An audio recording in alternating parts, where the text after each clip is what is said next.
سبيل الدموع سبيل مريح تنهدى يا صاحي كي تستريح وبث Kita bersyukur kepada Allah dengan mengucapkan Alhamdulillahi Rabbil Alamin. Berselawat kepada Rasulullah dengan mengucapkan Allahumma salli ala Sayyidina Muhammad wa ala ali Sayyidina Muhammad. Allahumma salli wa sallim wa barik alaih. Yang sama-sama kita hormati Bapak Ketua beserta seluruh pengurus Masjid Al-Qalam, hadirin hadirat, muslimin muslimat, alim ulama, cerdik pandai, tokoh masyarakat. InsyaAllah kita semua dimuliakan Allah Subhanahu wa ta'ala. Amin ya rabbal alamin. Judul kita subuh ini sebagaimana tertulis, untuk apa kita hidup. Itulah agaknya yang dibicarakan ibu-ibu di atas sampai ribut betul. Untuk apa kita ini hidup? Pertanyaan ini tidak bisa dijawab oleh akal manusia. Makanya Sokrates, seorang filosof dulu Yunani, berkata, untuk menjawab mengapa kita hidup, perlu hidup 500 tahun lamanya. Tak cukup umur berpikir untuk apa kita hidup. Sampai akhirnya karena tidak sanggup akal itu menjawab, maka diutuslah Nabi Muhammad sallallahu alaihi wasallam. Mata saya hanya bisa melihat apa yang ada dalam masjid ini saja. Saya tak tahu berapa banyak jamaah di luar.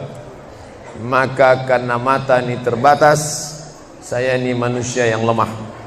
Telinga juga hanya bisa mendengar apa yang dibicarakan sekeliling dan atas saja.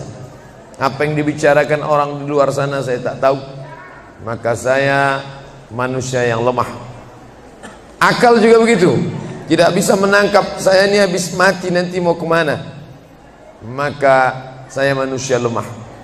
Allah Maha tahu, maka dia kirimlah salah satu makhluknya ingin menjelaskan kau untuk apa, sedang di mana dan akan kemana. Dan makhluk itu bernama Nabi Muhammad sallallahu alaihi wasallam. Untuk apa hidup? Langsung dijawab, wa ma khalaqtul jinna wal insa illa liya'budun. Tidak ada makhluk yang kuciptakan, baik jin maupun manusia, kecuali untuk beribadah. Cara beribadahnya bagaimana? Langsung dijawab, wa ma arsalnaka illa rahmatan lil alamin. Bagaimana cara perbuatannya? Langsung dijawab, laqad kana lakum fi rasulillahi uswatun hasanah. Maka Al-Quran itu menjawab pertanyaan-pertanyaan. Yas'alunaka 'anil mahid, mereka bertanya kepadamu tentang perempuan haid. Qul huwa adza, katakan itu kotor, tidak baik. Yas'alunaka 'anil yatama, mereka bertanya kepadamu tentang anak yatim. Yas'alunaka 'anil khamri wal maisir, mereka bertanya kepadamu tentang khamar dan judi. Yas'alunaka madza yunfiqun, mereka bertanya kepadamu apa yang mesti mereka sedekahkan. Yas'alunaka 'anil ruh, mereka bertanya kepadamu tentang ruh. Qulir ruhu min amri rabbi, katakan ruh urusan Allah Subhanahu wa ta'ala. Wa ma utitum minal ilmi illa qalila, tidaklah kamu diberi pengetahuan tentang itu melainkan hanya sedikit saja. Jadi Al-Quran menjawab berbagai pertanyaan yang tak dapat dijawab oleh survei, tak dapat dijawab oleh lembaga penelitian riset. Dia menjawab apa yang tak bisa dijawab akal manusia. Pepatah Melayu berkata, kalau galah panjang sejengkal, jangan laut hendak diduga. Galah artinya bambu.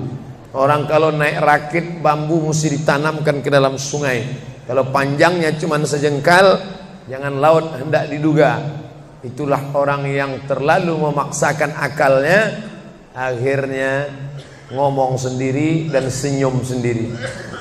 Akhir puncak daripada akal adalah ngomong sendiri, senyum sendiri, angkot lewat pun dia senyum. Nauzubillah. Oleh sebab itu kita yang sangat rendah, hina ini mengaku lemah. Aku berserah kepada Engkau ya Allah. Berserah itu bahasa Arabnya istislam. Makanya kita ini tadi mengaku di hadapan Allah hanifan musliman. Aku condong kepada kebenaran, musliman, dan aku hanya berserah diri kepada Engkau ya Allah ya Rabbal Alamin. Makanya apa kata Allah kita ikut. Padahal ini akhir pekan, weekend, maunya santai, tapi kita ikut apa kata Allah Subhanahu wa taala. Bangun subuh ikut. Padahal ini mestinya santai di rumah, tidur-tiduran, membalaskan sakit hati hari Senin, hari Selasa, hari Rabu, hari Kamis, hari Jumat. Ini hari Sabtu, tapi justru hari Sabtu bersusah payah, berdingin-dingin di luar. Bahkan kabarnya jam 3 sudah ada yang datang ke masjid ini. Bahkan ada yang mabit di samping danau. Bayangkan itu. Orang mabit di Musdalifah, yang mabit di samping danau. Oleh sebab itu maka ini apa yang membuat makhluk ini bisa begini? Itu semua adalah orang-orang yang mengerti untuk apa kita hidup. Karena hidup adalah untuk beribadah. Bangun tadi dari tidur langsung beribadah. Buka mata, ibadah pertama adalah zikir. Alhamdulillahillazi ahyana ba'dama amatana wa ilaihin nusyur. Masuk kamar mandi, tempat najis, kotor, bau, kotoran, tempat setan, tapi tetap menjadi ibadah. Dalam WC-nya pun ibadah. Dia masuk lagi ke kiri, dia katakan Allahumma inni a'udzubika minal khubusi wal khaba'is. Keluar dari kamar mandi itu ibadah juga. Dia langkah kaki kanan, dia katakan ghufranaka, ghufranaka, maafkan aku ya Allah. Mengapa dia minta maaf keluar dari WC? Karena selama di WC dia tidak menyebut Allah. Lidah yang diciptakan untuk beribadah, selama di dalam tidak beribadah, maka ibadah di dalam WC hanya hatinya saja berzikir. Tak boleh menyambut seruan azan. Terdengar suara azan masuk ke WC, Allahu Akbar, Allahu Akbar, Allahu Akbar. Oh, tak boleh. Tak boleh mengucapkan salam. Assalamualaikum, Nabi diam. Assalamualaikum, Nabi diam. 3 kali diucap, Nabi diam. Selesai keluar dari toilet, WC, barulah Nabi menjawab Waalaikumsalam warahmatullah. Karena tidak boleh menyebut nama Allah, maka minta ampun keluar dari WC. Karena lidah yang semestinya dipakai untuk menyebutmu ya Allah, berzikir mengingatmu ya Allah, tadi tak kupakai selama beberapa menit di dalam. Maka dia katakan ghufranaka. Lalu kemudian melihat wajah di cermin, mana tahu ada kotoran di mata. Jangan sampai kita berjumpa sama orang di masjid, orang senyum, kita senyum, yang disenyumkan orang kita. Maka lihat dulu baik-baik. Maka ketika melihat wajah, dia pun menjadi ibadah. Allahumma kama hassanta khalqi fahassin khuluqi. Sebagaimana kalau kau sudah perbaiki bentuk ciptaanku ini menjadi sempurna, maka perbaikilah akhlakku ya Allah. Lalu setelah itu berangkat dari rumah menuju masjid, beribadah juga. Bismillahi tawakkaltu 'ala Allah, la haula wala quwata illa billah. Setiap langkah kaki ke Masjid Al-Qalam ini bernilai 1 langkah menghapus dosa. Langkah kedua mengangkat derajat. Langkah ketiga menghapus dosa. Langkah keempat mengangkat derajat. Tidak tanggung-tanggung, derajatnya diangkat Allah. Siapa yang duluan datang langsung dapat di depan. Tapi ada orang terlambat tetap tinggi juga derajatnya. Mana dia? Ini yang di atas. Siapa bilang perempuan direndahkan, dihinakan? Perempuan dimuliakan. Mana contoh perempuan dimuliakan? Kalau mau tahu, datanglah ke Masjid Al-Qalam. Perempuan dimuliakan. Bapak Ibu yang dimuliakan Allah, masuk ke dalam masjid, langkah kaki kanan, Allahumma inni as'aluka min fadlik. Itu doa nanti keluar. Tapi ketika akan masuk, apa doanya? Allahumma ya Allah, iftah li, bukakan untukku abwaaba rahmatik, pintu rahmatmu bernilai ibadah. Duduk berzikir, jangan ngobrol, jangan cerita. Foto Pak Ustaz, sikit-sikit boleh. Lalu kemudian selama itu tertulis tadi di atas. Itulah hebatnya masuk ke Masjid Al-Qalam, tidak hanya mendengar ceramah, dapat pengajian. Ketika saya masuk tadi, dengar suara azan, ada tulisan hadis riwayat Al-Bukhari. Siapa yang mendengar seruan azan lalu menyambut seperti bunyi yang diucapkan muazzin, kecuali pada hayya 'alas shalah, hayya 'alal falah, dia baca la haula wala quwata illa billah, ditutup dengan doa wasilah. Allahumma rabba hadhihi da'wati tammah wassalatil qa'imah, dimintakan untuk Nabi Muhammad, ati sayyidana Muhammadanil wasilah wal fadilah wasyarafa wad darajatal aliyatar rafi'ah. Yang kelima, wa ba'athullahumma maqaman mahmuda alladhi wa'adtah innaka la tukhliful mi'ad. Maka kata Nabi, halat laku syafa'ati yaumal qiyamah, layaklah dia mendapat syafaatku hari kiamat. Makanya selama duduk di depan tadi, tak ada satupun yang ngobrol, semuanya menyambut seruan azan. Allahu Akbar, Allahu Akbar, Allahu Akbar, Allahu Akbar. Ada kawan sebelah ngajak ngobrol, gimana bro program mancing kita? Allahu Akbar, Allahu Akbar. Nah, cerita tak tentu arah. Ini kita sedang beribadah kepada Allah Subhanahu wa ta'ala. Lalu kemudian selesai azan, salat sunat yang balasan pahalanya khairum minad dunya wa ma fiha, lebih baik daripada dunia dan seisinya. Apa itu? Qabliyah subuh. Sampai-sampai andai terlambat qabliyah subuh, tetap boleh dilaksanakan setelah subuh. Habis salat subuh barulah dilaksanakan qabliyah subuh. Tapi kalau sudah sama-sama ngaji, tapi kalau nanti pulang kampung, justru sekarang orang di kota ngaji, di kampung tidak ngaji. Zaman dulu di kampung ngaji, di kota tidak ngaji. Sekarang dunia sudah mau kiamat. Di kampung orang ngaji, di kampung orang tidak ngaji. Kenapa? Parabola masuk desa. Oleh sebab itu maka kalau di kampung itu tidak ada pengajian, mereka tidak tahu bahwa qabliyah subuh diganti setelah subuh. Nanti pas mau bulan puasa pulang kampung, jangan qabliyah subuh setelah subuh. Karena nanti begitu mereka lihat, loh apa tuh? Sejak tinggal di Bekasi ikut aliran sesat.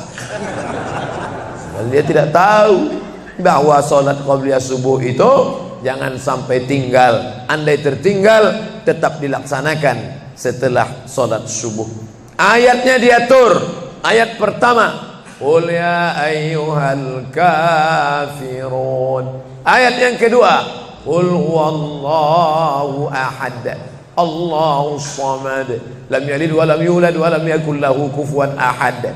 Andai masuk ke dalam masjid, kebetulan jamnya langsung nampak kelihatan, iqamat tinggal 2 menit lagi, iqamat 2 menit, tak mungkin sholat 4 rakaat. Pilihannya tahiyatul masjid atau qabliyah, qabliyah atau tahiyatul masjid. Kalau melaksanakan tahiyatul masjid tidak dapat qabliyah. Tapi kalau melaksanakan qabliyah, automatically dapat tahiyatul masjid. Oleh sebab itu andai terlambat, waktu tinggal 2 menit, maka laksanakanlah qabliyah subuh. Tapi jangan gara-gara ini terlambat terus. Yang paling afdal cepat datang. Apa kata jamaah? Yang lambat kan ustaz, kami cepat datang. Bapak Ibu yang dimuliakan Allah Subhanahu wa ta'ala, selesai itu salat subuh. Kalau qabliyahnya lebih baik daripada dunia dan seisinya, apalagi salat subuhnya. Begitulah. Kalau qabliyahnya saja yang pendek ayatnya lebih baik daripada dunia dan seisinya, apalagi salat subuhnya. Lalu pahala salat subuh itu apa? Tak ada yang tahu. Makanya kata Nabi, lau ya'lamuna ma fil atamati was subhi, andai mereka tahu pahala salat subuh berjamaah, la atauhuma habwan, mereka akan datang ke Masjid Al-Qalam walaupun merangkak, habwan, lumpuh, sakit kakinya, dia akan datang, kursi roda tak ada, yang mendorong tak ada, datang dia ke masjid ini walaupun merangkak. Kenapa mereka tidak datang? Karena mereka tidak tahu. Kenapa mereka tidak tahu? Karena mereka memang tidak cari tahu dan tak mau tahu. Dan sampai masanya mereka nanti akan menyesal saat melihat orang-orang mendapatkan balasan. Muttaqiina fiha 'alal araik. Mereka duduk di atas kursi-kursi istana surga, tersenyum melihat orang-orang yang dulu tak peduli pada salat subuh.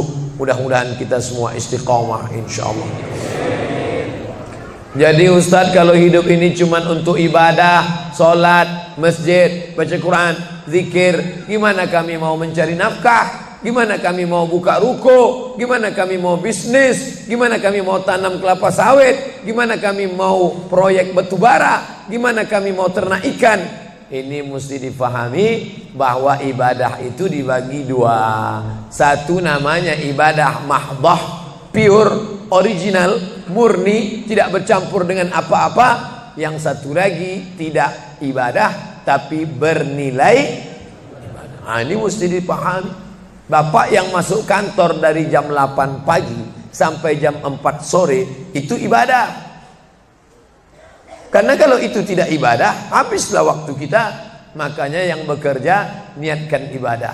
Sehingga kalau istrinya nanya, "Mas kok lama pulang?" Ibadah nih, Mas. Tapi jangan gara-gara ini di kantor itu ibadah, lalu ketika azan di masjid kantor berkumandang, hayya 'alas shalah, dia terus ngetik, "Mas, ayo ke masjid." Enggak, ini pun juga ibadah. Kau ibadah aja ke sana, aku ibadah di sini. Itu juga enggak benar. Karena ibadah itu dibagi dua. Satu yang murni, pure, tidak bercampur dengan apapun, namanya ibadah mahdhah. Salat, baca Quran, zikir, iktikaf. Tapi ada satu lagi tidak ibadah, tapi kalau diniatkan dia bernilai ibadah. Termasuk ibu-ibu yang hamil 9 bulan 10 hari itu ibadah. Kalaulah 9 bulan 10 hari itu tidak ibadah, betapa tidak adilnya Allah. Masa kita yang duduk-duduk di masjid dapat pahala ibadah, dia yang muntahnya, yang ngidamnya tak dapat ibadah. Tadi malam begitu sampai di airport langsung SMS masuk, "Ustadz keluar dari pintu berapa? Ini ada perempuan ngidam mau ketemu."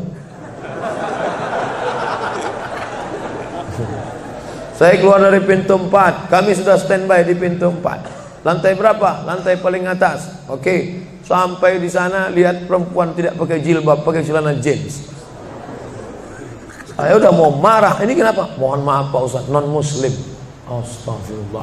Rupanya non muslim hamil ngidam mau jumpa Ustadz Somad. Mudah-mudahan anaknya jadi anak soleh. Biasa. Allahu Akbar. Bernilai ibadah. Lalu yang dapat pahala dari itu siapa? Dari mana ibu-ibu hamil muda itu tahu saya? Kenal saya di mana? Padahal dia dari Jawa, saya dari Sumatera. Ternyata ada orang beribadah yang tidak kita sangka ibadah. Tidak ada rukun, tidak ada syarat, tidak ada wajib, tidak ada sunat, tidak ada makruh, tidak ada mubah. Apa ibadahnya? Ya ini, merekam ceramah ini. Merekam ceramah ini ibadah. Memoto itu ibadah. Bayangkan resiko tukang foto. Saya sampai sekarang tukang foto itu resikonya nanti setelah tua matanya gini.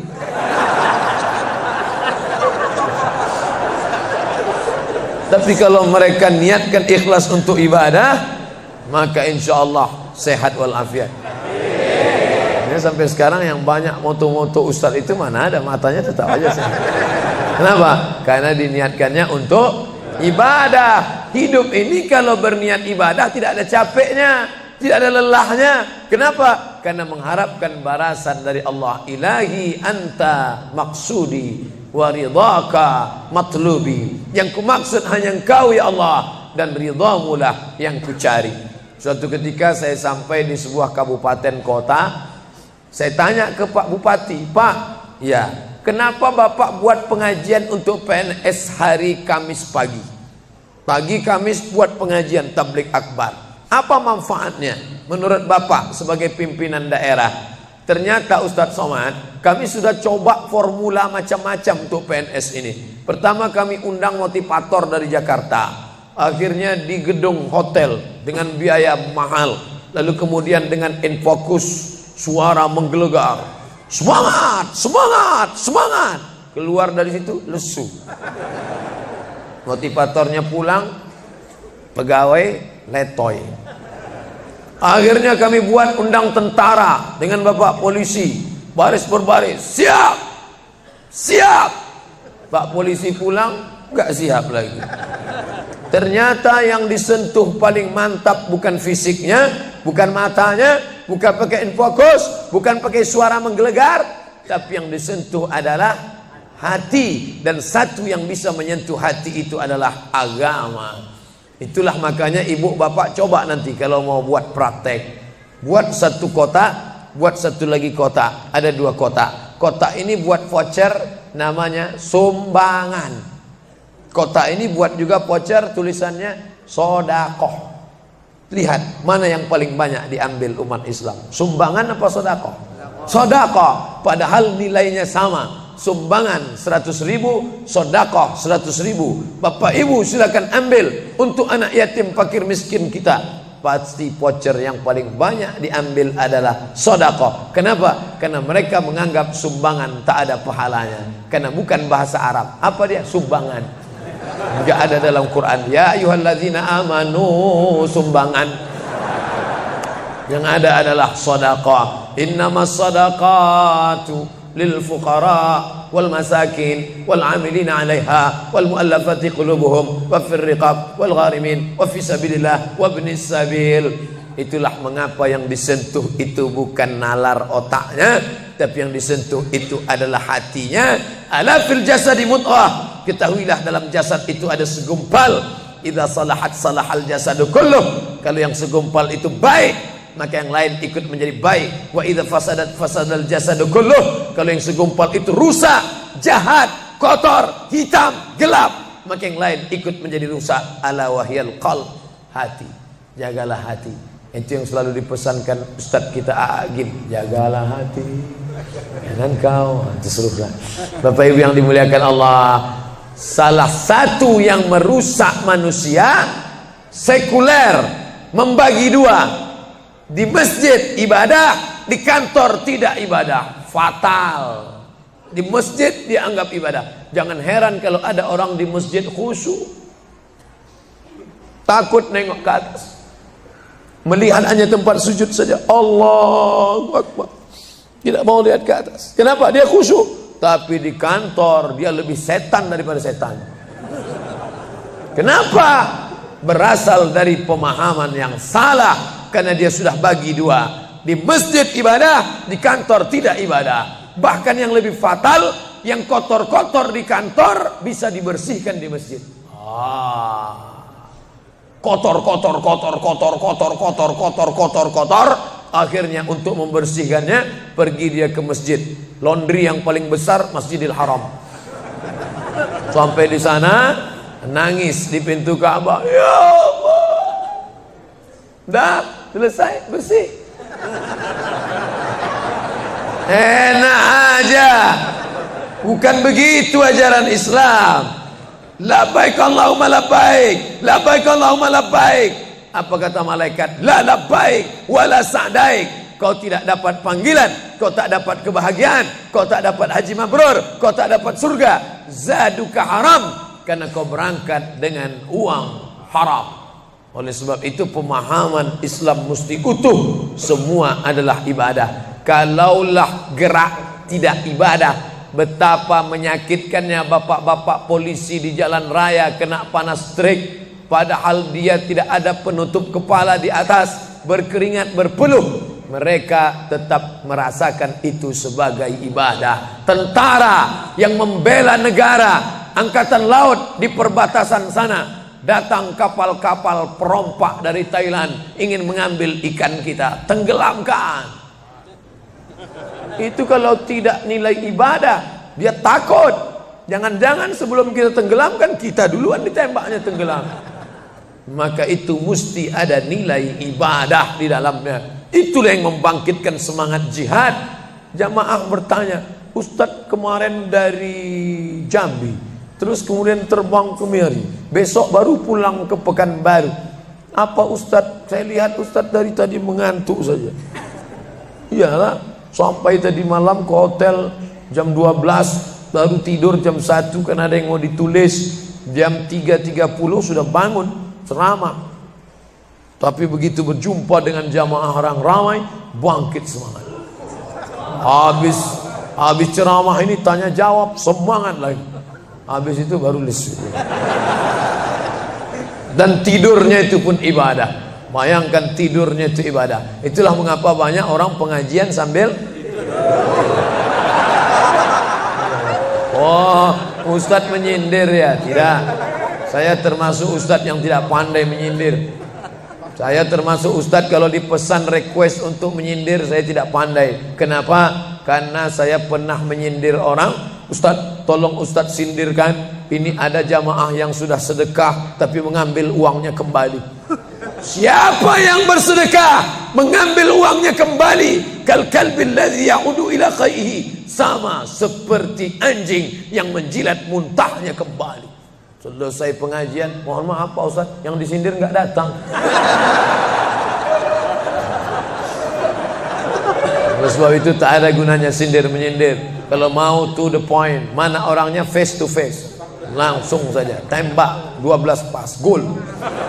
Bapak Ibu yang dimuliakan Allah, maka mesti dipahami dengan benar. Di Masjidil Haram ibadah, di rumah pun kau ibadah. Istri yang dari mulai pagi memasakkan suami, dibantu oleh pembantu membuatkan minuman, membesarkan anak, menyusukan anak 2 tahun lamanya, melahirkan, meregang nyawa ibu melahirkan anak, ibadah. Makanya kalau dia meninggal dunia saat melahirkan, matinya mati syahid.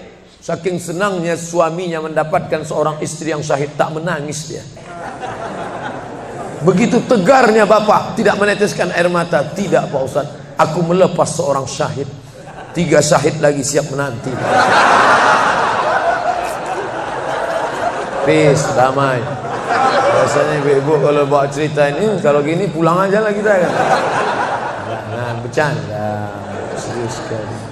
Nah, tapi yang saya katakan tadi itu semuanya ibadah badan. Melangkah dari rumah, ibadah badan. Membukakan mata, ibadah badan. Mendengar ceramah, ibadah badan. Membaca Quran, ibadah badan. Berzikir, likulli sulama minkum sadaqah. Setiap tulang-tulang sendi ada sedekahnya. Subhanallah, subhanallah, subhanallah, subhanallah, subhanallah, subhanallah. Itu ibadah badan. Tapi ada bukan ibadah badan. Apa dia? Itulah yang 7 macam. Zakat, wakaf, infak, sedekah, wasiat, hibah, ghanimah. Nah, itu ibadah harta. Mana yang lebih banyak? Ibadah harta apa ibadah badan? Ibadah badan. Kalau ibadah harta tak banyak. Zakat, wakaf, infak, sedekah, wasiat, hibah, ghanimah, rampasan perang. Tapi kalau ibadah badan, setiap gerak adalah ibadah. Makanya kita mesti bergerak. Likulli harakah barakah. Setiap ada gerak pasti ada berkah. Makanya tak boleh tidak bergerak. Air sumur kalau tidak ditimba, air itu akan busuk, butek, warnanya pun tidak ada seperti minyak di atas. Mata air mesti terus berganti. Darah harus tetap mengalir, jantung harus tetap berdetak. Makanya jangan pernah kosong dari aktivitas. Fa iza farata fansab. Selesai dari satu ibadah, pindah ibadah lain. Selesai ibadah tegak, pindah ibadah ruku. Habis ibadah ruku, pindah ibadah tegak. Habis ibadah tegak, pindah ibadah sujud. Habis ibadah sujud, pindah antara 2 sujud. Selesai sudah salat, lalu kemudian puasa. Selesai puasa, lalu kemudian berzakat. Selesai zakat, lalu kemudian mengitari Ka'bah. Subhanallah walhamdulillah wa la ilaha illallah wallahu akbar. Selesai itu melontar jumrah. Selesai itu menggunting rambut. Selesai itu berzikir. Tidak pernah kosong. Sampai kapan? Sampai malaikat maut mencabut nyawa dan ucapan terakhir yang keluar dari mulut adalah la ilaha illallah.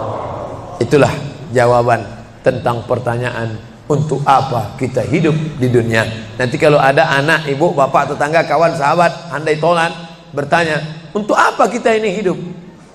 Tak usah jawab, putarkan aja videonya. Itulah enaknya zaman sekarang. Kalau dulu mesti diingat. Saya dulu pulang sholat Jumat, mak saya manggil, sini, ya mak, ceritakan apa isi khutbah khotib tadi di masjid. Gini. Itulah awal saya ceramah. Jadi saya paham mengapa saya menjadi ceramah sekarang dan saya tidak pernah merasa menceramahi Bapak Ibu, saya tidak pernah merasa mengguru-gurui, saya hanya seperti seorang anak sedang bercerita pada ibunya saja. Tadi mak kata khotib itu begini. Anak sekarang enggak. Apa kata khotib tadi? Ini MP3-nya mak. Bapak Ibu yang dimuliakan Allah Subhanahu wa taala, ibu yang mendidik anak-anak ibu ibadahnya luar biasa. Itulah mengapa ibu lebih tinggi derajatnya daripada laki-laki. Ilzam rijlaiha, kau urus tapak kakinya, fatammal jannah, kau dapati surga di sana.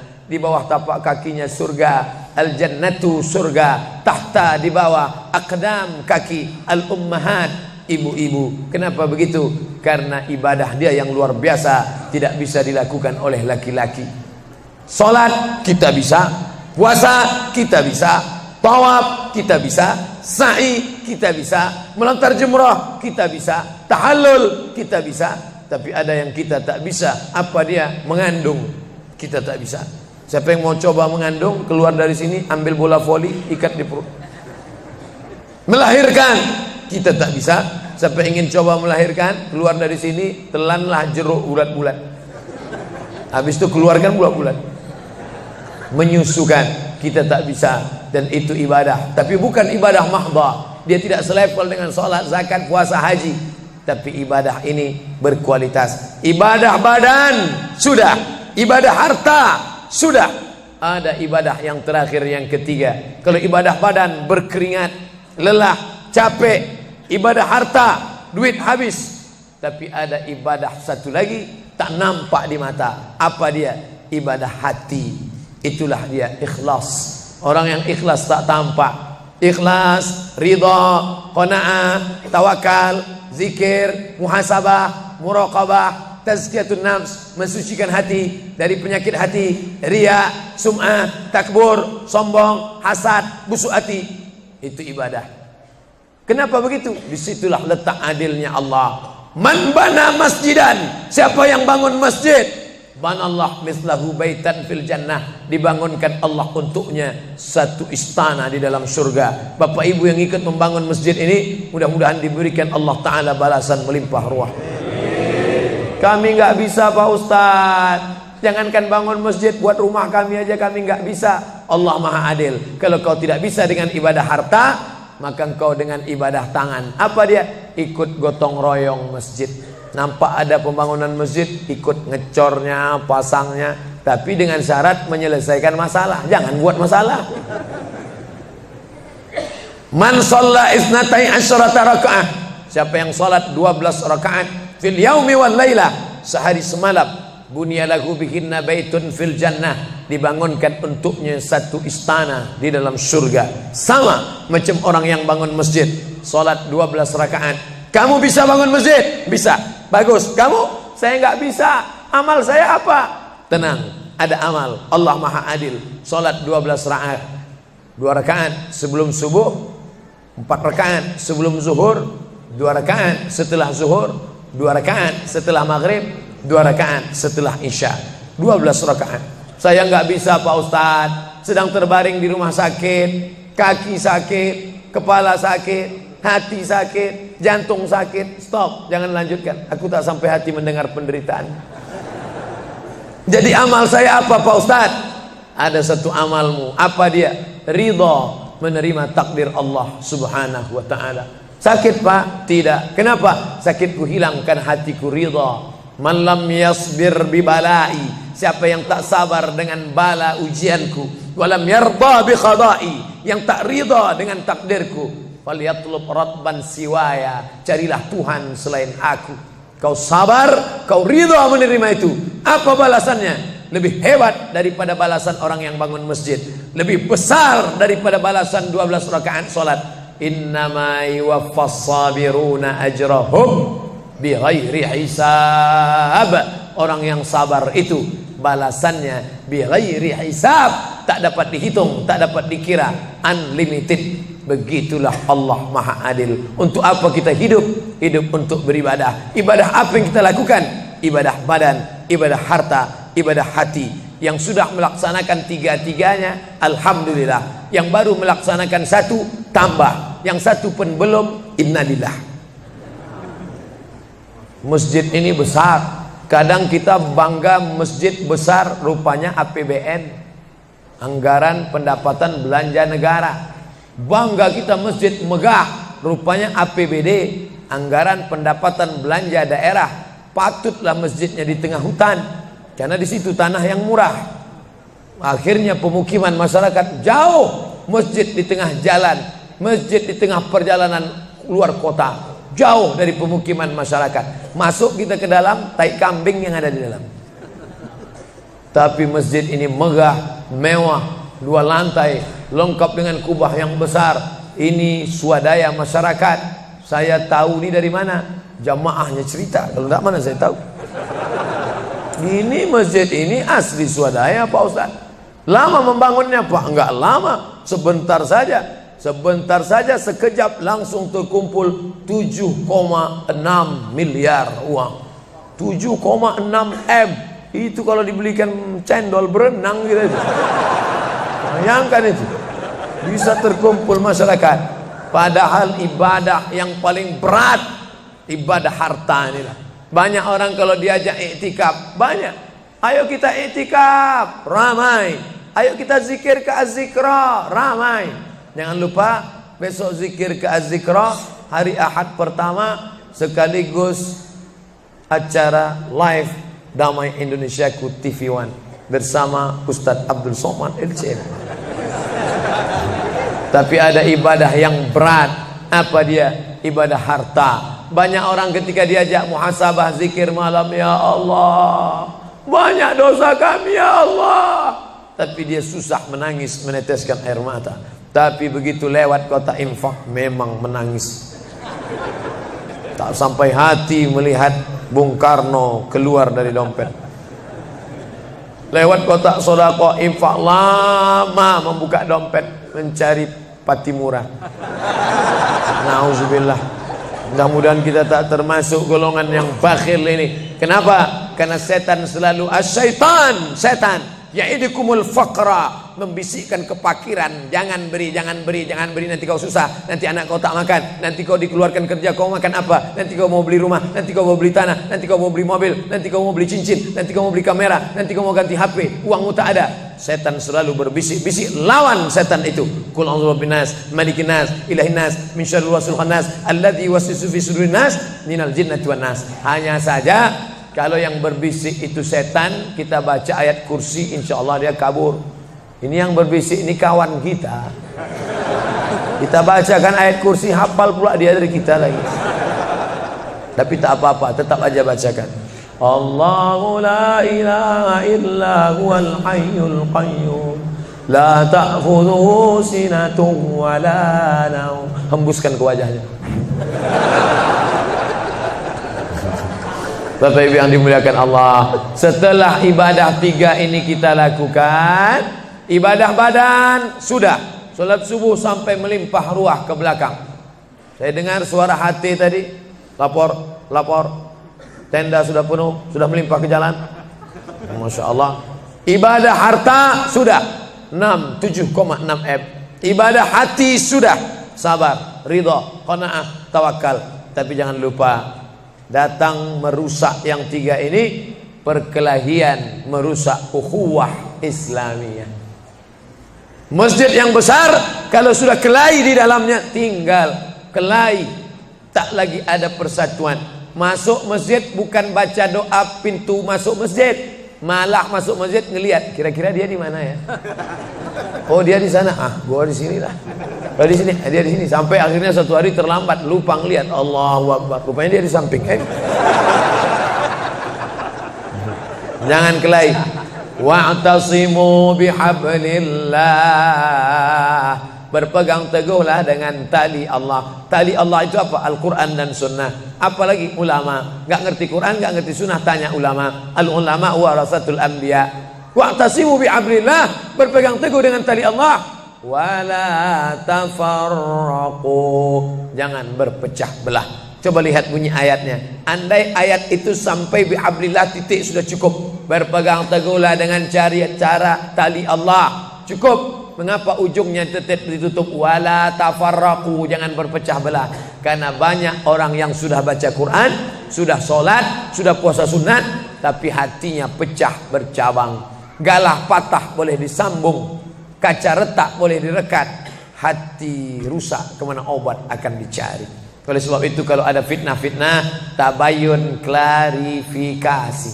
Jangan suuzan. Ijtanibu katsiran minaz-zan. Kepengurusan masyarakat, jamaah, sayang kebersamaan rusak. Gara-gara apa? Gara-gara nila setitik rusak susu sebelanga.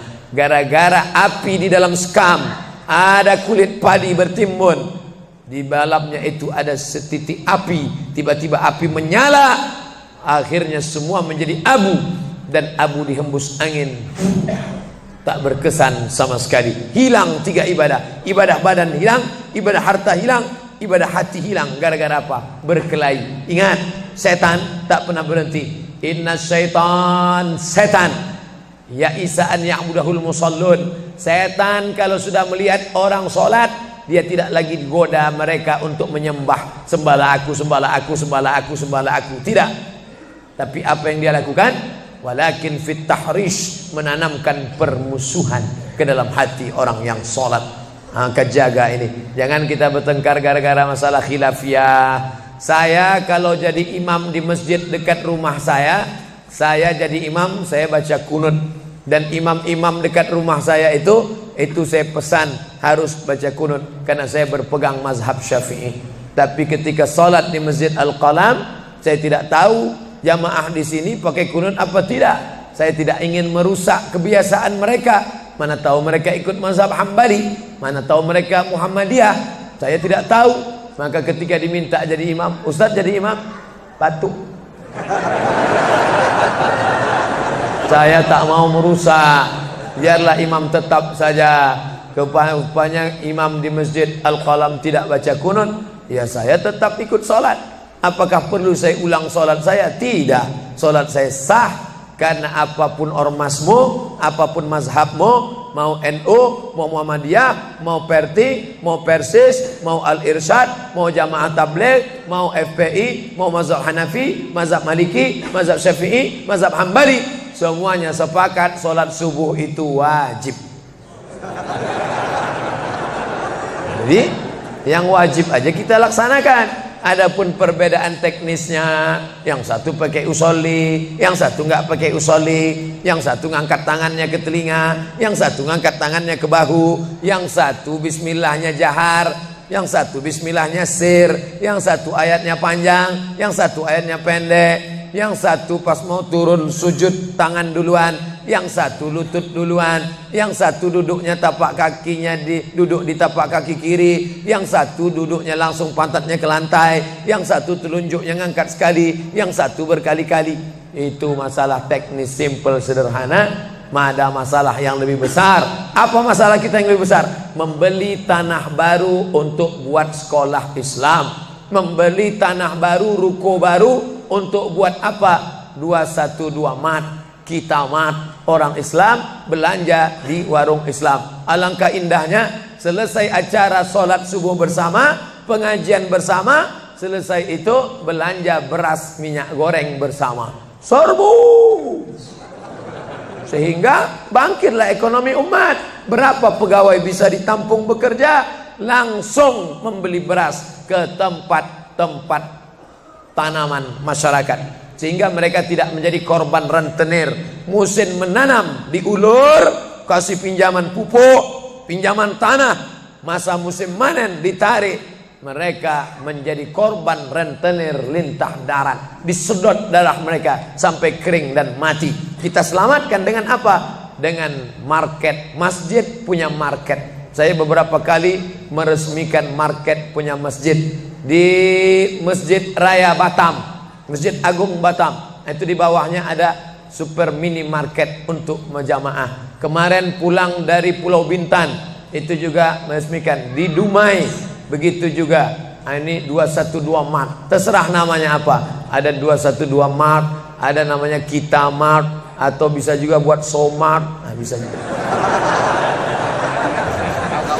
Bapak Ibu yang dimuliakan Allah Subhanahu wa taala, maka visi misi kita ke depan, jauh melihat ke depan. Kami harus punya pusat perbelanjaan komunitas muslim, kami harus punya komplek perumahan muslim. Nah, ini semua yang akan menyelamatkan kita. Kalau sudah begitu, maka mengertilah untuk apa kita hidup, dan setelah itu kita pun mati dalam keadaan tenang. Baru anak kita bisa berkata, mari kita antar jenazah almarhum Abdul Somad menuju tempat peristirahatan terakhir. Karena memang benar-benar istirahat. Tapi berapa banyak orang tidak istirahat? Karena amal badan tak ada, amal harta tak ada, amal hati tak ada, tak pernah memikirkan masjid, tak pernah memikirkan umat, tak pernah memikirkan belanja umat, tak pernah memikirkan pendidikan anak-anak umat. Akhirnya mati yang layak untuk dia. Mari kita antar dia menuju azab pertama, akan menyusul azab-azab berikutnya. Nauzubillah. Itulah yang dapat saya sampaikan subuh ini, lebih kurang 50 menit. Mudah-mudahan ada manfaatnya. تنحى يا حزن واهجر فؤادا توكل بجد بعزم فصيح فإني علمت بأنك نجوى ولبس خبيث